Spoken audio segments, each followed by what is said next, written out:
जय हिंद साथियों, स्वागत है आप सभी का। तो आज की क्लास आप लोगों के लिए काफी महत्वपूर्ण होने वाली है, क्योंकि आज की क्लास में भारतेंदु हरिश्चंद्र से संबंधित टॉप 20 महत्वपूर्ण प्रश्नों के बारे में पढ़ेंगे। ऐसे प्रश्न हैं जो आपसे परीक्षा में पूछे जा सकते हैं, तो आप सभी वीडियो को ध्यान से जरूर देखिएगा। और वीडियो स्टार्ट करने से पहले जो भी विद्यार्थी चैनल पर नए हैं वो चैनल को सब्सक्राइब जरूर कर लें, क्योंकि ऐसे ही महत्वपूर्ण प्रश्न चैनल पर डेली कराए जाते हैं। तो चलिए ज्यादा समय न लेते हुए वीडियो को शुरू करते हैं और देखते हैं आज का पहला प्रश्न। तो देखिए, पहला प्रश्न है, भारतेंदु हरिश्चंद्र का जन्म कब हुआ था। एक बात आप लोग जानते हैं कि कवि हो, लेखक हो, कोई भी हो, जब भी उनसे संबंधित प्रश्न बनता है तो उनके जन्म और जन्म स्थान के बारे में भी प्रश्न बनते हैं एग्जाम में। ऐसा नहीं है कि प्रश्न एग्जाम में नहीं आते, सरल प्रश्न है कि जन्म कब हुआ, नहीं, ऐसा नहीं है। जन्म से संबंधित प्रश्न भी एग्जाम में पूछ लिए जाते हैं, चाहे वह महादेवी वर्मा से संबंधित हो, चाहे जयशंकर प्रसाद से हो, भारतेंदु हरिश्चंद्र से हो, किसी ना किसी कवि लेखकों से संबंधित प्रश्न एग्जाम में पूछ लिया जाता है। तो यहाँ पर जन्म इनका पूछा गया है कि भारतेंदु हरिश्चंद्र का जन्म कब हुआ था। तो इस तरह के प्रश्न भी एग्जाम में आ सकते हैं। ठीक है, तो देखिए भारतेंदु हरिश्चंद्र का जन्म कब हुआ था। ऑप्शन ए 1855 में, या ऑप्शन बी 1850 में, या ऑप्शन सी 1862, या ऑप्शन डी 1845। तो देखिए, अगर भारतेंदु हरिश्चंद्र के जन्म के बारे में अगर आप जानेंगे तो 1850 में उनका जन्म हुआ था। याद रखिएगा, 1850 में उनका जन्म हुआ था, यानी ऑप्शन बी यहाँ पर राइट आंसर हो जाएगा। 1850 में भारतेंदु हरिश्चंद्र का जन्म हुआ था, याद रखिएगा। अब इसके बाद देखिए अगला प्रश्न दिया गया है। देखिए, काफी महत्वपूर्ण प्रश्न है कि भारतेंदु हरिश्चंद्र की कौन सी पत्रिका स्त्री शिक्षा से संबंध रखती है। देखिए, काफी महत्वपूर्ण प्रश्न है, आपके एग्जाम के लिए प्रश्न पूछा गया है कि भारतेंदु हरिश्चंद्र की कौन सी पत्रिका है जो स्त्री शिक्षा से संबंध रखती है, यानी कवि वचन सुधा, हरिश्चंद्र मैगनीज, या बाल बोधनी, या ऑप्शन डी हरिश्चंद्र चंद्रिका। तो देखिए यहाँ पर जो राइट आंसर हो जाएगा कि कौन सी पत्रिका है जो स्त्री शिक्षा से संबंध रखती है, तो यहाँ पर राइट आंसर हो जाएगा ऑप्शन सी। याद रखिएगा, बाला बोधनी जो पत्रिका है भारतेंदु हरिश्चंद्र की है, जो कि महिलाओं को केंद्र में रखकर उन्होंने इस पत्रिका को लिखा था। तो यहाँ पर राइट आंसर हो जाएगा ऑप्शन सी, बाला बोधनी। प्रश्न दिया गया है। देखिए अगला प्रश्न है, हिंदी साहित्य के गद्य के प्रवर्तक माने जाते हैं। Option A Balkrishna Bhatt, B Ramdhari Singh Dinkar, या ऑप्शन सी आचार्य रामचंद्र शुक्ल, या ऑप्शन डी भारतेंदु हरिश्चंद्र। तो देखिए, हिंदी साहित्य के गद्य प्रवर्तक माने जाते हैं, यानी किसको हिंदी साहित्य का गद्य प्रवर्तक माना गया है। तो देखिए यहाँ पर राइट आंसर हो जाएगा ऑप्शन डी, भारतेंदु हरिश्चंद्र को हिंदी साहित्य के गद्य प्रवर्तक के रूप में माना जाता है, यानी भारतेंदु हरिश्चंद्र, यानी ऑप्शन डी यहाँ पर राइट होगा। अब इसके बाद देखिए अगला प्रश्न देखते हैं। देखिए अगला प्रश्न दिया गया है, हरिश्चंद्र चंद्रिका जो पत्रिका है वह पहले किस नाम से प्रकाशित होती थी। देखिए काफी महत्वपूर्ण प्रश्न है। हरिश्चंद्र चंद्रिका जो पत्रिका थी भारतेंदु हरिश्चंद्र की, वो पहले किस नाम से जानी जाती थी, या पहले किस नाम से प्रकाशित होती थी। भारतेंदु, या ऑप्शन बी हरिश्चंद्र अखबार, या ऑप्शन सी हरिश्चंद्र मैगजीन, या ऑप्शन डी हरिश्चंद्र के नाम से। तो देखिए हरिश्चंद्र चंद्रिका जो पत्रिका थी पहले हरिश्चंद्र मैगजीन के नाम से प्रकाशित होती थी। तो यहाँ पर राइट आंसर हो जाएगा ऑप्शन सी, यानी ऑप्शन सी यहाँ पर सही होगा। जो हरिश्चंद्र चंद्रिका है पहले वह हरिश्चंद्र मैगजीन के नाम से प्रकाशित होती थी, याद रखिएगा। अच्छा प्रश्न है। अब इसके बाद देखिए अगला प्रश्न देखते हैं। देखिए अगला प्रश्न है, भारतेंदु ने कितने मौलिक नाटक लिखे हैं। देखिए भारतेंदु ने कितने मौलिक नाटक लिखे हैं। ऑप्शन ए 9, बी 8, या ऑप्शन सी 7, या ऑप्शन डी 6। तो भारतेंदु हरिश्चंद्र ने कितने मौलिक नाटक लिखे हैं। तो देखिए आप लोगों को पता होगा, भारतेंदु हरिश्चंद्र ने, अगर आप देखें तो मैं आपको क्लियरली बता दूं कि भारतेंदु हरिश्चंद्र ने कुल जो नाटक लिखे हैं वह है 17, जिसमें से 8 नाटक उन्होंने जो लिखे हैं वह है अनुदित, और 9 जो लिखे हैं वह है मौलिक। इस तरह से उनके जो कुल नाटकों की संख्या है वह है 17, जिसमें 8 अनुदित नाटक हैं और 9 मौलिक नाटक हैं। तो यहाँ पर प्रश्न पूछा गया है कि कितने मौलिक, यानी सिर्फ मौलिक नाटक उन्होंने कितने लिखे हैं। तो राइट आंसर हो जाएगा ऑप्शन ए। याद रखिएगा, 9 मौलिक नाटक जो है भारतेंदु हरिश्चंद्र ने लिखे हैं। ठीक है, और 8 जो नाटक हैं वह अनुदित नाटक हैं जो भारतेंदु हरिश्चंद्र ने लिखे हैं, और कुल नाटकों की संख्या है 17, यानी कुल 17 नाटक उन्होंने लिखे थे। याद रखिएगा। तो इस प्रश्न का राइट आंसर हो जाएगा ऑप्शन ए। अब इसके बाद देखिए अगला प्रश्न यहां पर देखते हैं। देखिए अगला प्रश्न है, भारतेंदु द्वारा प्रकाशित प्रथम पत्रिका कौन सी है? भारतेंदु हरिश्चंद्र की प्रकाशित प्रथम पत्रिका कौन सी है? ऑप्शन ए कवि वचन सुधा है, या ऑप्शन बी बाल बोधनी, या ऑप्शन सी मर्यादा, या ऑप्शन डी हंस। तो देखिए भारतेंदु हरिश्चंद्र द्वारा प्रकाशित प्रथम पत्रिका कौन सी है? राइट आंसर हो जाएगा ऑप्शन ए। याद रखिएगा, कवि वचन सुधा भारतेंदु द्वारा प्रकाशित प्रथम पत्रिका है। देखिए अगला प्रश्न अटेम्प्ट करने जा रहे हैं कि कवि वचन सुधा पत्रिका का प्रकाशन कब हुआ? देखिए ये भी प्रश्न काफी महत्वपूर्ण प्रश्न है कि कवि वचन सुधा पत्रिका, भारतेंदु हरिश्चंद्र इसके रचनाकार हैं, यानी पत्रिका भारतेंदु हरिश्चंद्र की है। तो अब इस पत्रिका का प्रकाशन कब हुआ था? 1868 में, या 1870 में, 1873 में, या 1875 में? तो देखिए अब इस पत्रिका का जो प्रकाशन वर्ष है वो आपको याद रखना है। यहां पर मैं क्लियर आपको बता दूं, ऑप्शन पहला यहां सही हो जाएगा 1868। अब यहां पर 1868 है राइट आंसर। अगर आप यहां पर थोड़ा गलत हो गया है 1867, याद रखिएगा ऑप्शन यहां पर सही हो जाएगा। ए ऑप्शन सही है, पर इसको आप 8 को 6 7 कर लीजिए, ठीक है। तो ये यहाँ पर ऑप्शन ये सही हो जाएगा। 1867 में कवि वचन सुधा पत्रिका का संपादन हुआ था, ठीक है, प्रकाशन हुआ था। प्रकाशन वर्ष इस पत्रिका का प्रकाशन वर्ष है 1867। अब इसके बाद देखिए आगे प्रश्न दिया गया है। देखिए आगे प्रश्न है कि हरिश्चंद्र मैगजीन पत्रिका का प्रकाशन कब हुआ? अब इस पत्रिका का प्रकाशन कब हुआ था? 1868 में, या 1870 में, 1873 में, या 1875 में?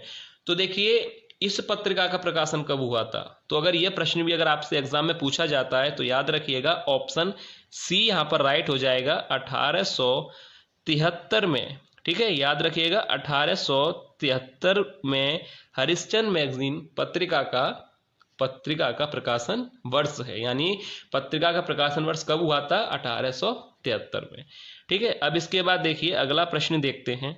देखिए अगला प्रश्न यहां पर दिया गया है कि बाला बोधनी पत्रिका का प्रकाशन कब हुआ था? काफी महत्वपूर्ण पत्रिका है ये भारतेंदु हरिश्चंद्र की। तो यहां पर बाला बोधनी पत्रिका का प्रकाशन पूछा गया है। इसका देखते हैं 1868, 74, 73 या 1875। तो इस पत्रिका का प्रकाशन हुआ था 1874 में, यानी ऑप्शन बी यहां पर राइट आंसर हो जाएगा। 1874 में बाला बोधनी पत्रिका का प्रकाशन हुआ था। अब एक बार मैं आपको क्लियर बता दूं, कवि वचन सुधा पत्रिका का संपादन कब हुआ था? 1867 में। उसके बाद दूसरी पत्रिका है हरिश्चंद्र मैगजीन, उस पत्रिका का मैगजीन पत्रिका का संपादन कब हुआ था? अब आपको मैं यहां पर क्लियर कर दूं 1873 में। और थर्ड यहां पर है बाला बोधनी जो कि 1874 में। तो आपको ये तीनों ही प्रकाशन वर्ष याद रखने हैं, एग्जाम में आपसे पूछे जा सकते हैं। 1867 कवि वचन, 1800 हरिश्चंद्र मैगजीन और 1874 बाला बोधनी, ठीक है। क्लियर रखिएगा प्रकाशन वर्ष को याद अच्छी तरह से। अब इसके बाद देखिए अगला प्रश्न देखते हैं। देखिए अगला प्रश्न है, भारतेंदु हरिश्चंद्र की आत्मकथा कौन सी है? ऑप्शन दिए गए हैं आप बीती, या मेरी आप बीती, या ऑप्शन सी कुछ आप बीती, या ऑप्शन डी जग बीती। तो देखिए आपने पढ़ा होगा कुछ आप बीती कुछ जग बीती, ठीक है। तो यहां पर राइट आंसर हो जाएगा ऑप्शन सी, ठीक है। याद रखिएगा सरल प्रश्न है। अब इसके बाद अगला प्रश्न यहां पर दिया गया है। देखिए कृष्ण चरित्र के रचनाकार हैं सुमित्रानंदन पंत, भारतेंदु हरिश्चंद्र, रामधारी सिंह दिनकर, या ऑप्शन डी रामचंद्र शुक्ल। तो देखिए कृष्ण चरित्र के रचनाकार हैं, तो यहां पर 4 ऑप्शन दिए गए हैं, सरल प्रश्न है, ऑप्शन बी यहां पर राइट हो जाएगा, याद रखिएगा। अब इसके बाद अगला प्रश्न देखते हैं। देखिए अगला प्रश्न दिया गया है कि भारत वर्षोन्नति कैसे हो सकती है? निबंध के रचयिता है। देखिए भारत वर्षोन्नति कैसे हो सकती है? इस निबंध के रचनाकार कौन है, यानी किस का यह निबंध है, सुमित्रा नंदन पंत का या भारतेंदु हरिश्चंद्र, रामधारी सिंह दिनकर या रामचंद्र शुक्ल। तो देखिए काफी अच्छा प्रश्न भी है एग्जाम के लिए, इसलिए मैंने स्टार बना दिया है और राइट आंसर हो जाएगा ऑप्शन बी। याद रखिएगा भारतेंदु हरिश्चंद्र की यह निबंध है, भारत वर्षोन्नति कैसे हो सकती है। याद रखिएगा, क्योंकि काफी महत्वपूर्ण प्रश्न हम वीडियो में लाते हैं ताकि आपको काफी महत्वपूर्ण प्रश्न पढ़ाए जा सकें जो एग्जाम में आने के इनके चांसेस काफी रहते हैं, वही प्रश्न आप लोगों को हम ज्यादातर कराते हैं। अब इसके बाद देखिए आगे प्रश्न दिया गया है। देखिए आगे प्रश्न है कि मदालसा के रचनाकार हैं। ऑप्शन ए सुमित्रा नंदन, भारतेंदु हरिश्चंद्र, रामधारी सिंह दिनकर या रामचंद्र शुक्ल। तो मदालसा के रचनाकार कौन है? ऑप्शन बी सही हो जाएगा, भारतेंदु हरिश्चंद्र इसके रचनाकार हैं। अब इसके बाद देखिए अगला प्रश्न दिया गया है, अगला प्रश्न देखते हैं। देखिए अगला प्रश्न है रत्नावली और श्री चंद्रावली के रचनाकार कौन है। ये भी प्रश्न आप मान के चलिए काफी महत्वपूर्ण प्रश्न है। रत्नावली और श्री चंद्रावली के रचनाकार कौन है? रामचंद्र शुक्ल हैं, श्याम सुंदर दास, भारतेंदु हरिश्चंद्र या सेठ गोविंद दास। तो देखिए इस प्रश्न का जो राइट आंसर है ऑप्शन सी, यानी रत्नावली और श्री चंद्रावली के रचनाकार हैं भारतेंदु हरिश्चंद्र। याद रखिएगा भारतेंदु हरिश्चंद्र इस प्रश्न का राइट आंसर होगा। यानी अब आगे देखते हैं। देखिए प्रश्न है कि भारतेंदु हरिश्चंद्र की सुप्रसिद्ध रचना है। ऑप्शन ए वैदिकी हिंसा हिंसा न भवति, पथ के साथी, माटी की मूरत या चित्रलेखा। तो राइट आंसर हो जाएगा ऑप्शन ए। सरल है इसलिए हम इसमें ज्यादा समय नहीं लेंगे प्रश्न में। तो राइट आंसर हो जाएगा ऑप्शन ए वैदिकी हिंसा हिंसा न भवति। अब अगला प्रश्न दिया गया है। अब देखिए अगला प्रश्न है भारत दुर्दशा के लेखक हैं। देखिए काफी महत्वपूर्ण प्रश्न है। भारत दुर्दशा के लेखक हैं मोहन राकेश, सरदार पूर्ण सिंह, भारतेंदु हरिश्चंद्र, रामचंद्र शुक्ल। तो यहाँ पर राइट अगर देखा जाए आंसर हो जाएगा ऑप्शन सी, यानी भारतेंदु हरिश्चंद्र जो कि भारत दुर्दशा के लेखक हैं। याद रखिएगा भारत दुर्दशा के लेखक है भारतेंदु हरिश्चंद्र। अब इसके बाद देखिए अगला प्रश्न यहाँ पर दिया गया है प्रेम मालिका काव्य ग्रंथ के कवि हैं। मोहन राकेश हैं, सरदार पूर्ण सिंह हैं, भारतेंदु हरिश्चंद्र या रामचंद्र शुक्ल। तो देखिए प्रेम मालिका काव्य ग्रंथ के जो कवि हैं वह है भारतेंदु हरिश्चंद्र, यानी ऑप्शन सी यहाँ पर राइट हो जाएगा भारतेंदु हरिश्चंद्र जो कि प्रेम मालिका काव्य ग्रंथ के कवि हैं। याद रखिएगा काफी महत्वपूर्ण प्रश्न आज वीडियो में लिए गए हैं जो कि भारतेंदु हरिश्चंद्र से संबंधित हैं, तो आप लोग एंड तक जरूर देखिएगा। अब देखिए इसके बाद अगला प्रश्न है जो कि देखिए आगे यहाँ पर प्रश्न दिया गया है भारतेंदु का कौन सा काव्य खड़ी बोली में है। देखिए कितना अच्छा प्रश्न है। भारतेंदु का कौन सा काव्य खड़ी बोली में है? Option A Prem Phulwari, option B Prem Madhuri या ऑप्शन सी फूलों का गुच्छा या ऑप्शन डी भाषा रहस्य। तो देखिए भारतेंदु का कौन सा काव्य खड़ी बोली में है। तो ये प्रश्न मैं आप लोगों के लिए दे रहा हूं, आप लोग इस प्रश्न का आंसर बताइएगा कमेंट कर कर कि इस प्रश्न का सही आंसर क्या होगा। ठीक है, आप लोग जो भी विद्यार्थी वीडियो देखते हैं उनको पता है कि हर वीडियो में एक प्रश्न आप लोगों के लिए दिया जाता है। तो यहाँ पर ये वाला जो प्रश्न है कि भारतेंदु का कौन सा काव्य खड़ी बोली में है, इस प्रश्न का जो भी राइट आंसर है आप लोग कमेंट करके बताइएगा। साथ ही साथ आपको क्लियर कर दिया जाएगा कि आंसर आपका सही है या गलत है। ठीक है, तो ये प्रश्न मैं आप लोगों के लिए दे रहा हूं। अब इसके बाद देखिए अब अगला प्रश्न लास्ट प्रश्न है। प्रश्न दिया गया है भारतेंदु हरिश्चंद्र की मृत्यु कब हुई थी। देखिए कितना अच्छा प्रश्न है। भारतेंदु हरिश्चंद्र की मृत्यु कब हुई थी? 1884, 1885, 1886, 1887। तो देखिए भारतेंदु हरिश्चंद्र की अगर मृत्यु के बारे में अगर पूछा जाए आप लोगों से तो याद रखिएगा ऑप्शन भी यहाँ पर राइट हो जाएगा 1885। यानी अगर उनका जन्म अभी मैंने आपको स्टार्टिंग में बताया था 1850 में उनका जन्म हुआ था और मृत्यु की अगर बात की जाए तो 1885 में उनकी मृत्यु हुई थी। याद रखिएगा जन्म और मृत्यु दोनों के बारे में याद रखिएगा कि 1850 में जन्म हुआ था और 1885 में उनकी मृत्यु हुई थी। तो याद रखिएगा ये प्रश्न बन सकता है। तो ये था आज की वीडियो का लास्ट प्रश्न। उम्मीद है आप लोगों को आज की वीडियो पसंद आई होगी। आज के प्रश्न आप लोगों को पसंद आए होंगे। अगर वीडियो आप लोगों को अच्छी लगी है तो वीडियो को लाइक कीजिए और चैनल को सब्सक्राइब करने के साथ साथ वीडियो को अपने ग्रुप्स में शेयर जरूर कीजिएगा, ताकि और भी विद्यार्थियों तक ये वीडियो पहुंच सके और वो भी अपनी तैयारी करने में उन्हें मदद मिल सके।